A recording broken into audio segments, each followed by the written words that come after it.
کرم یہی ماہ عطا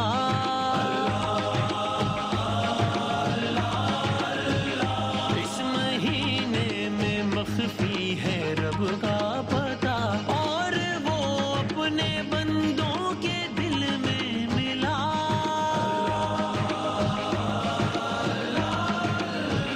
یعنی آپ کی طرف بھی دیکھ رہے ہیں. خوش آمدید کہتے ہیں آپ کو. علماء اکرام یہاں پر تشریف فرمائے. قبلہ اسماعیل نورانی صاحب، علامہ غلام رضا روحانی صاحب، علامہ اکرام حسین صاحب، قبلہ علامہ لیاقت اظہری صاحب، سب کا بہت بہت شکریہ.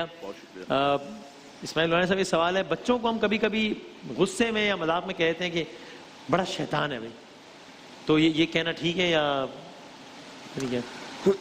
بسم اللہ الرحمن الرحیم. ویسے تو اس لفظ سے مراد وہ نہیں ہوتی جو کہ یہ لفظ ہے. مراد اس سے شرارتیں وغیرہ لی جاتی ہیں، لیکن مناسب لفظ نہیں ہے.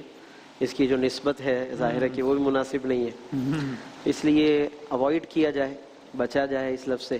پھر ظاہر ہے کہ ہم جب یہ لفظ بولیں گے تو بچہ بھی اسی لفظ کو جو لفظ ہم بولتے ہیں وہ تمام لفظ بچے سیکھتے ہیں، مانوس ہو جائے گا اس میں، مانوس ہوتے ہیں، تو وہ سمجھتے ہیں کہ اس لفظ کے استعمال میں کوئی ایسی بات نہیں ہے.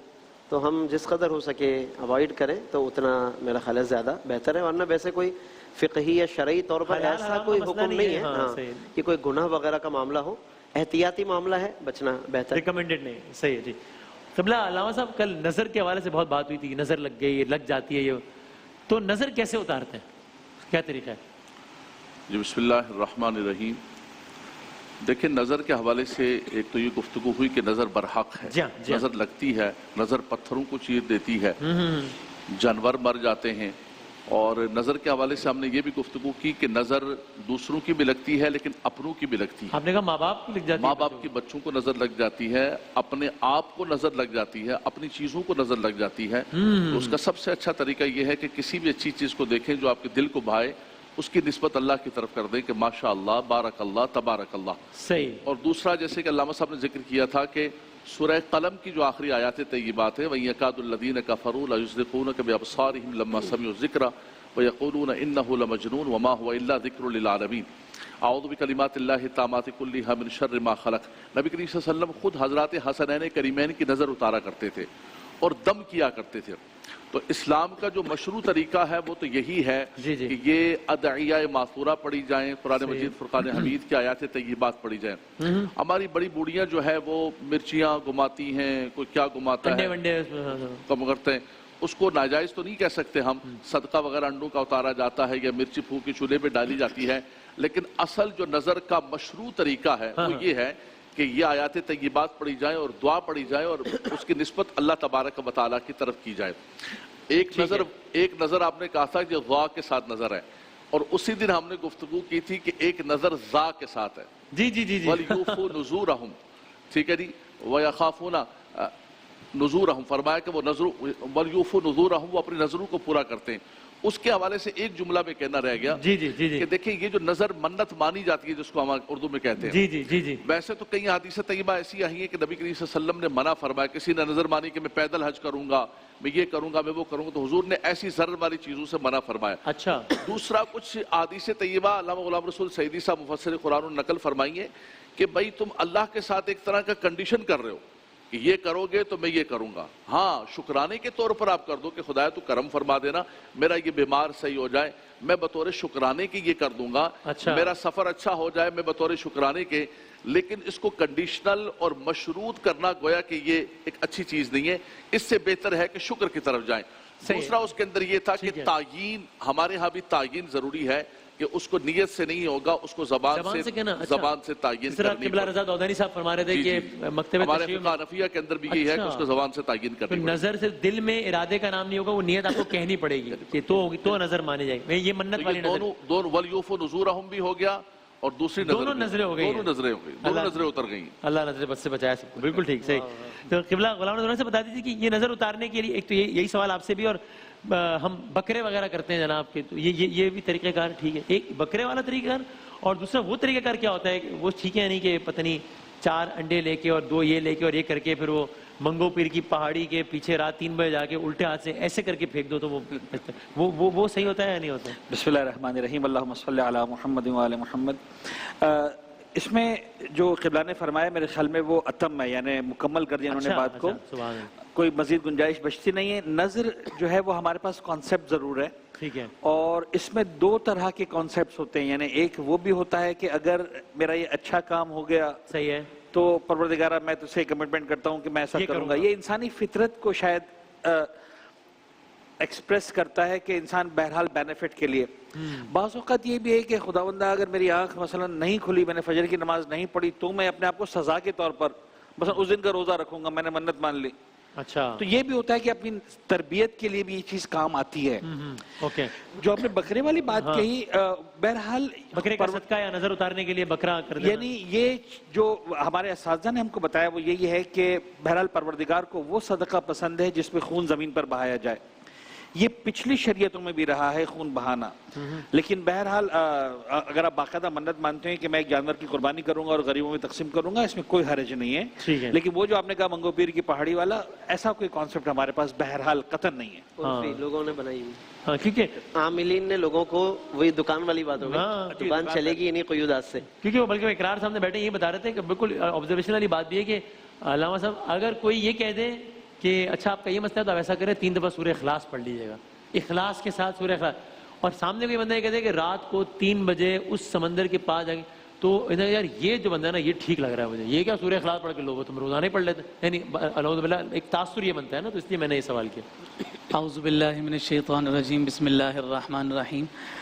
پہلے تو وہ کالے بکرے کے حوالے سے میں بات عرض کر دوں کہ چونکہ نظر کو بھی ایک طرح سے بلا ہی تصور کیا گیا ہے، صحیح ہے، اور اس کے اثرات مرتب ہوتے ہیں، تو اس سے دور ہونے کے لیے ہی ساری جو ادعیہ معصورہ علامہ صاحب نے بیان فرمائی وہ پڑھی جاتی ہیں۔ صحیح ہے، تو اب وہ جو بکرا ہے چاہے وہ کالا ہو یا سفید ہو یا جیسا بھی ہو، اس کا بنیادی مقصد یہ ہوتا ہے کہ وہ بکرا بطور صدقہ جو ہے وہ ذبح کیا جا رہا ہوتا ہے کہ اس کے ذریعے سے اگر مریض پر یا کوئی بھی فرد ہے جس کے ساتھ کوئی معاملہ ہے، اگر کوئی نظر کا معاملہ ہے، کوئی اور بلا کا معاملہ ہے، تو وہ اس صدقے کی برکت سے دور ہو جائے۔ اور یہ تو حضور نبی رحمت صلی اللہ علیہ وسلم کا خوبصورت فرمان ہے جس میں آقا کائنات صلی اللہ علیہ وآلہ وسلم نے ارشاد فرمایا کہ جو صدقہ ہے یہ بلاؤں کو ٹال دیتا ہے۔ صحیح۔ اچھا، پھر جیسا کہ آپ نے یہ بات بیان کی ہے کہ جب کسی کوئی فرد آپ کے پاس آتا ہے اور آپ سے آ کر اپنی پریشانی کو ڈسکس کرتا ہے، تو ڈسکس کرنے کے بعد اگر آپ اس کو کوئی آسان سا وظیفہ بتا دیں گے سورہ فاتحہ تو وہ یہ کہیں گے جناب یہ عامل صاحب کوئی اچھے نہیں ہیں، یہ مزہ کام نہیں آیا، مزہ نہیں آیا، بات بنی نہیں کوئی۔ جی، تو جتنا ٹپیکل آپ معاملہ اس کو دیں گے تو وہ اتنا ہی زیادہ آپ کی عملیات پر اس کو جو ہے یقین ہونے لگ جائے گا۔ بلکہ میں معذرت ہے، میں نقل کفر نباشت میں یعنی کوٹ کروں کہ میں نے جب پوچھا تو آپ گئے تو کیا کہا؟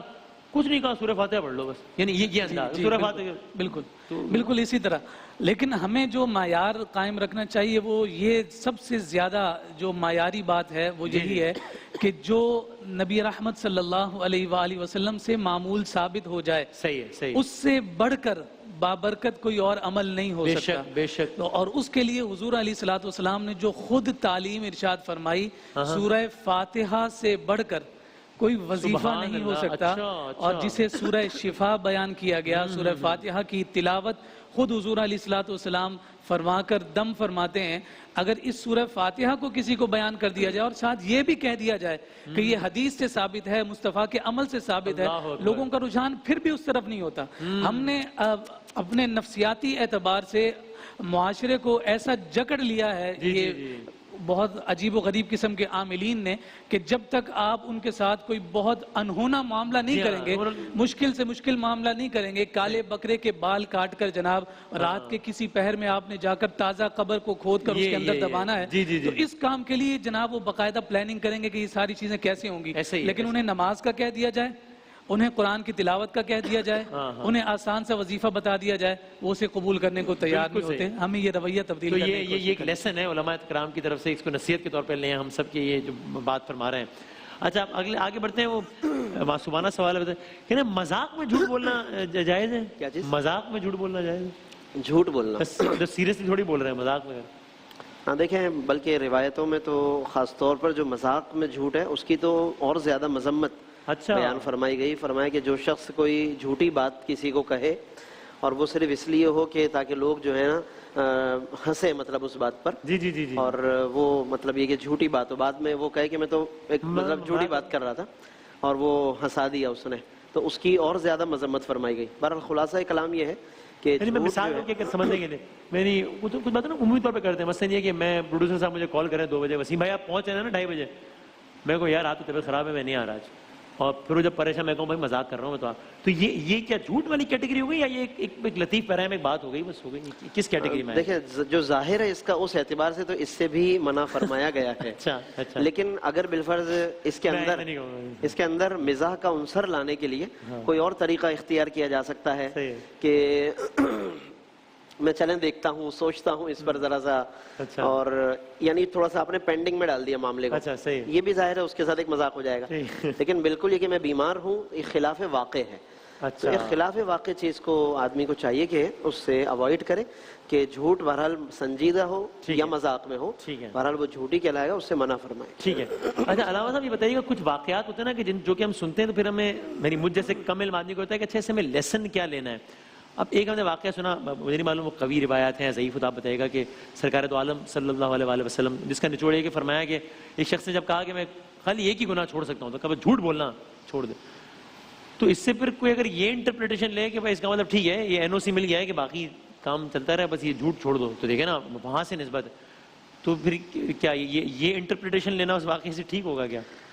اچھا میں ایک دو جملے اس سوال سے آنے سے پہلے وہ نظر والی ایک بات بڑی ذہن میں رہ گئی تو میں کہہ رہا ہوں اس کو مکمل کر دوں۔ ضرور جو قبلہ نے فرمایا نا کہ کالے بکرے، خیر بکرے تو کالا ہو یا سفید ہو، بکرا ڈگری ہوتی ہے، منسٹر صاحب نے کہا تھا بکرا ہوتا ہے، لیکن وہ جو مسنون نظر کی بات ہے وہ جو سورہ حلطہ کے اندر ہے، وَيُطْعِمُونَ الطَّعَامَ عَلَىٰ حُبِّهِ مِسْكِينًا وَيَتِيمًا وَأَسِيرًا، کہ اہل بیت اطہار صلوات اللہ وسلم علیہم اجمعین نے جو ہے وہ 3 دن روزے رکھے، سرکار حسنین کریمین جو ہے وہ بیمار ہوئے، تو یہ ایک بڑی آزمودہ نظر ہے۔ اچھا وہ فرق بھی جو ہے وہ آغا تائید فرمائیں گے علماء کہ نظر جو ہے وہ زوئیں والی ہے اور جو نظر ہے وہ نظر نہیں ہے، پھر اس میں زیب، تو یہ 3 روزے والی منت جو ہے کہ پالنے والے میرا یہ کام ہو جائے، میں درخواست کر رہا ہوں تیری بارگاہ میں، تو یہ بہت زیادہ آزمودہ ہے، مشکل ترین کام اس سے ہوتے ہیں، اس میں انویسٹمنٹ نہیں ہے، بکرا تو دور کی بات آپ کو مرغی بھی نہیں کاٹنی، آپ کو صرف بلکہ ایک دن کا کھانا کم کر دینا ہے اپنے دوپہر کا، 3 روزے رکھ لینے، اور پروردگار جو ہے وہ آپ مشکلات کو حل کرتا ہے۔ خیر، اور جو قبلہ نے جو جھوٹ والی بات تھی اس میں ایک بات ذہن میں رہ گئی کہ جیسے لطائف ہیں آج کل بہت چلتے ہیں لطیفے، ایک عورت نے کہا ایک مرد نے کہا، تو ظاہر سی بات ہے ایسا کوئی لطیفہ ہوا ہی نہیں ہو، یعنی کوئی واقعی نہیں ہوتی، لیکن کسی کے ذہن کی پیداوار ہے، ایک لطیفہ بنا دیا اور وہ ایک چل رہا ہے، تو اس طرح کا جھوٹ جس کے بارے میں ہر ایک کو پتا ہو کہ یہ سچائی ہے وہ جائز ہے، اس کے اندر کوئی حرج نہیں ہے، ورنہ تو یہ سارے لطیفے جو چل رہے ہیں وہ سب کے سب بیکار ہو کر رہ جائیں۔ اچھا آپ نے جو سوال پوچھا کیا سوال کہ بس جھوٹ ایک برائی چھوڑ سکتا ہوں میں، ایک برائی بس جھوٹ چھوڑ دو، اس کے اندر بڑی سمپل سی بات ہے۔ دیکھیں بات یہ ہے کہ وہ جو ڈاکٹر ہے نا اس کو اپنے مریض کا پتہ ہے، تو سرکار اہل بیت پیغمبر اکرم کی ذات مقدس چونکہ جانتی تھی میرے سامنے کون آیا ہے، تو وہ اپنے اعتبار سے، اچھا یہ ہم لوگ بھی کرتے ہیں بعض اوقات، ہم دیکھتے ہیں ہمارے سامنے جو بندہ آیا ہے نا یہ اس کا سب سے بڑا پرابلم یہ ہے، ہم کہتے ہیں یار تم اس کو چھوڑو پھر باقی ساری باتیں دیکھتے ہیں، یہ کر لو تم، تو اس کا مطلب یہ نہیں ہوتا جو آپ نے کہا کہ کبھی بھی کہ دوسرے کاموں سے پرمیشن مل گئی، بلکہ اس کا الٹیمیٹ ریزلٹ یہ ہوتا ہے کہ جب آپ اس کو وہاں پر اگر باؤنڈ کر دیتے ہیں صحیح ہے تو وہ خود کہیں نہ کہیں آ کر پھنستا ہے، اور جب وہ پھنستا ہے تو پھر وہ چھوڑتا ہے۔ اب جھوٹ والی جو آپ نے بات کہی، جھوٹ بہت ساری روایتوں میں ہے، معصوم نے فرمایا کہ کنجی ہے، جب آپ جھوٹ کو چھوڑیں گے تو آپ نے جو بھی غلط کام کیا ہے، اگر آپ نے جھوٹ چھوڑ دیا ہے تو آپ نے اگر کسی نے پوچھ لیا تو آپ کو بتانا پڑے گا، اور آپ کو پتا ہے کہ میں جھوٹ تو بولوں گا نہیں، زیادہ اچھا ہے کہ وہ کام نہ کروں تاکہ، تو ایک سے بالکل۔ اچھا بس قبلہ آخری ایک دو سوالات، اب تو خیر حالانکہ پتہ نہیں سوال کیوں ہیں، اب تو بچوں کے امتحانات ہی کینسل ہو گئے، لیکن چیٹنگ کرنا ہے تھوڑا بہت ایک ہلکی پھلکی مدد، چونکہ آج کل کے زمانے میں سوال ریلیونٹ اس لیے ہے کہ آج کل ہو رہی ہے آن لائن کلاسز، تو آن لائن کلاسز میں تو میں نہیں کی ہے نا کہ بچے سے سوال ہو رہا ہے بچے نے جواب دینا ہے، تو چیٹنگ کرنا نسبتاً یوں آسان ہو گیا، تو میں چاہوں گا کہ آپ بتائیے گا کہ بھائی یہ کیا ہے اس کے بارے میں۔ بسم اللہ الرحمن الرحیم۔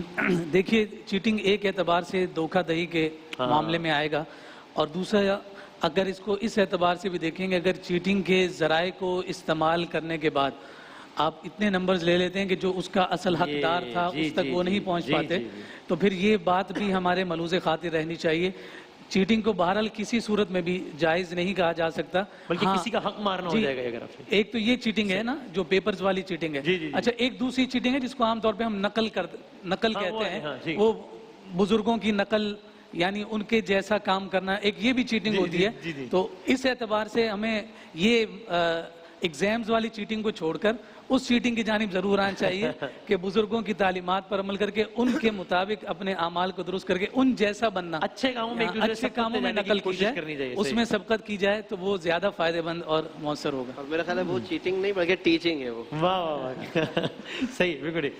آخر میں بتا دیجیے آج جمعۃ المبارک ہے تو سورہ کہف ایک دو عمل بتا دیجیے جن کی جمعے کے روز کرنے کی تاکید ہے بس۔ جی بسم اللہ الرحمن الرحیم۔ دیکھیں سورہ کہف کے بارے میں باقاعدہ حدیث پاک کے اندر آیا کہ جمعۃ المبارک کے دن سورہ کہف کی تلاوت کی جائے، اچھا، اور میں ایک جمعے سے لے کر دوسرے جمعے تک اللہ تبارک و تعالیٰ اسے نور عطا فرماتا ہے اور منور فرماتا ہے۔ اچھا، دوسرا سورہ کہف کی جو ابتدائی آیات طیبات ہیں 10 آیات، ان کی بڑی فضیلت ہے۔ فرمایا اللہ تبارک و تعالیٰ ان کو جو یاد کرتا ہے، پڑھتا ہے تو انہیں فتنوں سے اور خاص طور پہ فتنہ دجال سے محفوظ فرماتا ہے۔ اچھا، جی جی جی جی۔ اور دوسرا خاص طور پر جمعۃ المبارک کے بارے میں خاص طور پر آیا کہ جس مسلمان کو اللہ تبارک و تعالیٰ شب جمعہ یا روز جمعہ موت عطا فرما دے جی جی، تو الا وقاہ اللہ فتنۃ القبر، اللہ تبارک و تعالیٰ اسے عذاب قبر سے محفوظ فرماتا ہے۔ اللہ اکبر، کہ واہ، شب جمعہ اور روز جمعہ کے بارے میں باقاعدہ طور پر حدیث پاک کے اندر آیا تو یہ بڑا مبارک دن ہے، اللہ کی نعمت ہے، سبحان دنوں اللہ، کا سردار دن، سید الایام ہاں، اور سید الشہور،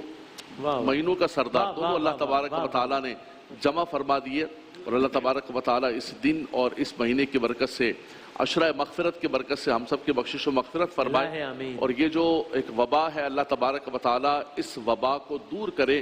اور وسیم بھائی سب سے بڑی بات یہ، ہم تو پھر بھی آسانیوں کے اندر بیٹھے جی ہاں ہوئے، جی ہاں جی ہاں جی ہاں، تھوڑی ٹینشن آپ کے اوپر بھی آئی ہے، ہمارے پر بھی آئی ہے، وہ تو سانجا دکھ ہے سانجا دکھ ہے ہمارا ایک، جی وہ ہاں، سانجا دکھ ہے، اللہ رحم لیکن کرے۔ ایسے بھی ہیں کہ جن غریبوں کے پاس کچھ نہیں ہے صحیح اور بات، وہ اتنی مشکل کے اندر ہیں، ان کا کاروبار حیات بند ہے، ان کی زندگی کا ہم تصور بھی نہیں کر سکتے، تو ان کی نیت کر کے خاص طور پر دعا کریں کہ اللہ تبارک و تعالیٰ اسی طرح ہمارے کاروبار حیات کو بحال فرمائے اور زندگی کا پہیہ جو ہے اسی طرح چلے۔ اور لوگوں کو محفوظ رکھے کورونا نامی اس وسیم وبا سے بھائی، انشاءاللہ۔ جی جی جی معذرت، جی جی ایک جی سیکنڈ۔ جی جی جی، جمعۃ المبارک کا ماشاءاللہ بابرکت دن ہے اور اتفاق ہے کہ آج سب وائٹ میں ہیں تو جمعہ ایک خاص طور پر الحمدللہ، اہتمام ہو رہا ہے، ایک جیسے کپڑوں کا بھی سلسلہ آج یہاں بھی قائم ہے۔ بطور خاص جمعۃ المبارک کے بارے میں جو یہ بیان کیا گیا کہ ایک ساعت اس میں ایسی ہے کہ جس میں مانگی جانے والی دعا اللہ رب العزت ہر حال میں قبول فرماتا ہے، اس پر علماء نے 42 اقوال ذکر کیے ہیں اچھا، کہ 42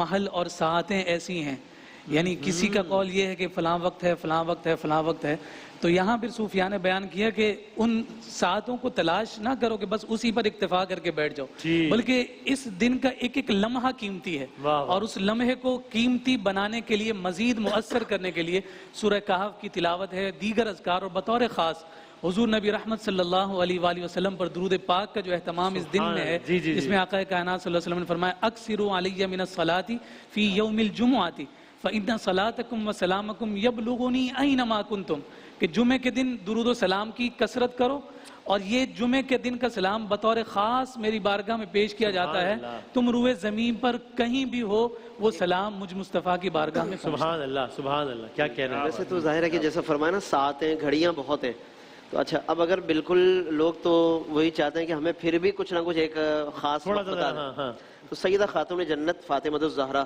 رضی اللہ تعالیٰ عنہ کا ایک بڑا اچھا معمول تھا جمعے کے حوالے سے کہ وہ آخری جو بالکل ساتھ ہے نا، جیسے اب ہم عصر کے بعد سے جب مغرب کا وقت قریب ہوگا، جب مغرب کا وقت قریب ہوگا، اور آج کل تو عموماً لوگ افطار کی جو گھڑیاں ہوتی ہیں نا وہ بالکل وہی لمحات، سیدہ خاتون جنت کا معمول تھا کہ آپ اپنی کنیز فضہ سے فرما دیتے تھے کہ جیسے سورج غروب ہونے کے قریب ہو تو مجھے بتاؤ، اچھا، تو اس وقت پھر سارے کام چھوڑ کر وہ بالکل متوجہ ہو کر دعا کرتی تھی۔ تو اگر ہم اور دیگر مطلب پھر بھی تلاش نہ کر پائیں، یہ پرائم ٹائم ہے، کچھ مصروفیات، اس کو تو کم از کم ضائع نہ ہونے دیں، یعنی اس میں ضرور دعائیں کیا کریں اور درود شریف کی کثرت بھی کیا۔ جزاک اللہ، جزاک اللہ۔ ایک جملہ بڑھا دوں، ایک جملہ یہ کہ یہ ساری باتیں جمعے کے اعتبار سے، بس آخری ایک بات کہ ہمارے امام محمد باقر علیہ السلام اور امام جعفر صادق علیہ السلام دونوں کی طرف سے ایک دعا ہے، بڑی زبردست دعا، دعائے سماعت، جو زمانے کے امام کے نائب خاص حضرت محمد بن عثمان عمری کی طرف سے ہمارے پاس آئی ہے، بہت ہی معتبر دعا ہے۔ دعائے سماعت، اور وہ جمعے کی آخری ساعتوں میں پڑھنے کی بہت تاکید ہے. ٹھیک ہے. اور ایک اپلیکیشن ہے ڈیوائن پرلز، اچھا. میں نے دیکھی ہے، وہ شاید DIVINE ڈیوائن پرلز، ٹھیک ہے. اس میں یہ دعاؤں کے چیپٹر میں دعائے سماعت موجود ہے. اچھا اوکے. زبردست دعا ہے اور بڑی تاکید ہے اس کی پڑھنے کی، اور علماء کا بڑا طریقہ رہا ہے صدیوں سے کہ اس دعا پر بڑی محافظت کرتے تھے اچھا جزاک اللہ. کہ پڑھنا ہی پڑھنا ہوتا دعائے تھا. تو سماعت. اگر یہ بھی پڑھیں تو اچھی بات ہے. جزاک. ٹھیک، بہت شکریہ تمام علماء کرام کا، بہت شکریہ. ایک وقفہ لیتے ہیں اور ہمارا نیکی کا سیگمنٹ اس کے بعد انشاءاللہ.